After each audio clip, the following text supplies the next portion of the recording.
excuse, but this time it's our fault. So let me just be clear about that. So, dear students, esteemed guests, distinguished speakers, and dear colleagues, welcome to this gathering on intangible heritage, research and policy making, exchanges between Morocco and the Netherlands. We are here today to collectively reflect on our shared commitment to preserving and safeguarding intangible heritage, an essential component of cultural identity and sustainable development. This event takes place within a broader cooperative framework between the University of Rabat and its affiliate institutions and the Leiden University, of course facilitated by NIMAR, the Netherlands Institute in Rabat. Our goal aligns with Morocco's aspirations to emphasize the investment in cultural heritage, knowledge, thank you, and traditions to strengthen Morocco's position and foster creative industries. Now, I see this as a sequel or a continuation of an academic encounter we had a couple of weeks back at the NIMAR Institute, and which revolved around creative cultural industries. It was a terrific event. We had the honor to receive the Dutch Vice Minister of Culture, and the exchanges between her and other artistic and cultural actors, and of course students, were amazing. The only thing that was missing, and probably this event will try to offset or complement that debate, is the institutional dimension to it. So in this spirit, today's sessions reflect this vision, examining how policy making and expertise can intersect to preserve and celebrate our intangible heritage. So we have an array of sessions which will probably delve into these issues in details. But before we start off, I would like to pass on the mic to our dear Leon to say a word about this and share his perspective on this event and hopefully how it shall proceed. Thank you so much. Me to take the floor today in the name of my colleagues, my colleagues from the Department of History and the Master's Program Morocco Through History, to speak on a subject of great importance and the significance of its study in Moroccan context. First, I would like to express my sincere thanks to the Dean of the Faculty of Letters and Human Sciences, to the Director of NIMAR Institute, my friend and my colleague Leon Buskens, and all my colleagues in the department and the master's program for their valuable contribution for organizing this morning event. And I'm confident that this session will mark the beginning of new initiatives and joint projects that will continue to enrich our reflections on heritage and its future. For nearly 10 years now, the Faculty of Letters and Human Sciences of Rabat and Leiden University have developed a fruitful collaboration in the field of cultural heritage and museology, promoting academic exchanges and mobility opportunities for students, PhD candidates, and researchers from both institutions. As part of this collaboration, several 6-month internship scholarships have been given to Moroccan students allowing them to work in museums and other institutions in the Netherlands. In return, Dutch researchers and students have had the chance to explore and work on both tangible and intangible cultural heritage by visiting historical sites, collaborating with local museums, and studying cultural traditions in Morocco. And I'm particularly proud to introduce them many times, as said by my colleague Leon, to some aspect of an ancient mystic music, Jejuka music.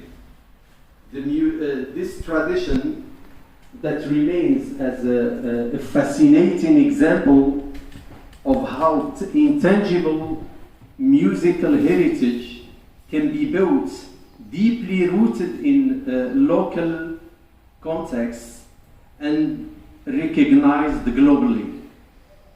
This exchange program had led to a better mutual understanding and appreciation of the cultural riches of both nations, while also encouraging the development of joint programs in museology and cultural heritage.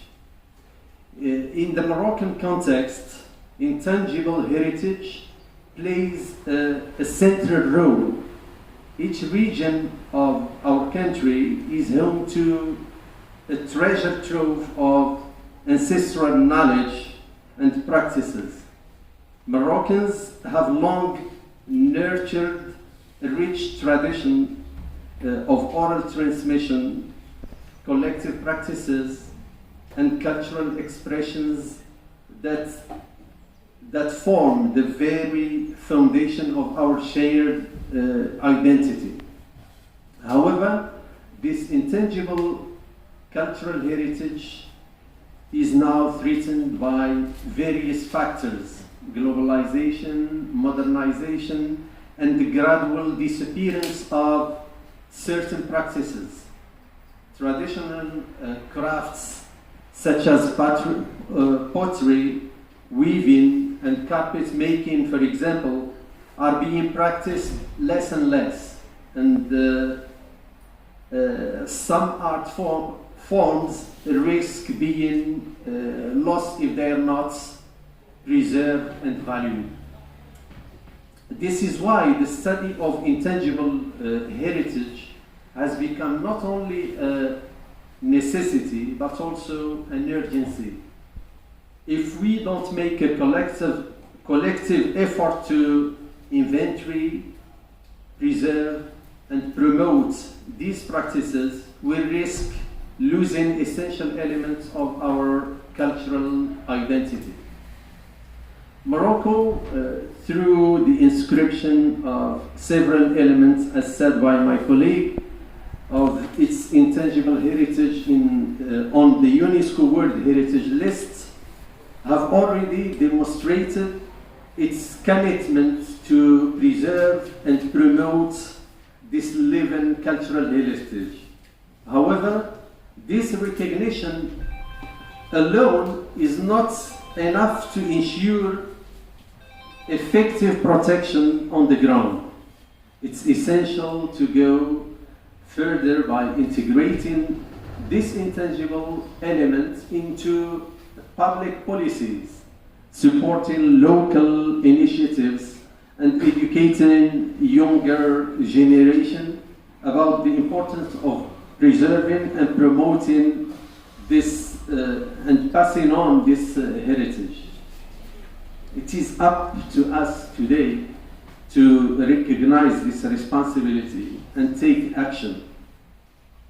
At the end of my speech, I would like to pass a message to our students present today. Working on heritage, whether tangible or intangible, not only allows you to contribute to the preservation of our cultural identity, but also provides an opportunity to reflect on contemporary issues such as transmission, memory, or sustainable development. Your research can open new perspectives, enrich our understanding of traditions, and propose concrete solutions to protect this fragile heritage. I strongly encourage you to seize this opportunity to deepen your knowledge and make your contribution to a field that is vital for our society. And thank you for your attention. Thank you so much, Sisei. Exquisite as always.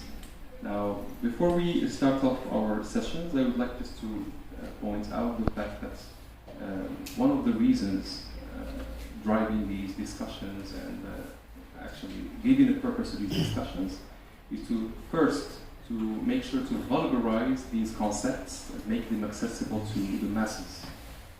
This way, by diffusing ideas on the necessity to preserve cultural heritage, necessity for the state and government institutions to take action in this respect, this is the only way we can do it. I mean, like when we diffuse these ideas among the masses, among populations, educators, academic settings, etc.,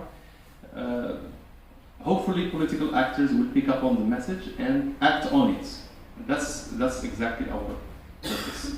Now, our next session, or first session, will be led by Dr. Shafri, who comes to us from Morocco Telecom Museum, and he will walk us through the framework, the set of policies which have been conceived and put in place over the past few years, relevant to this, to how the state and government institutions dealt with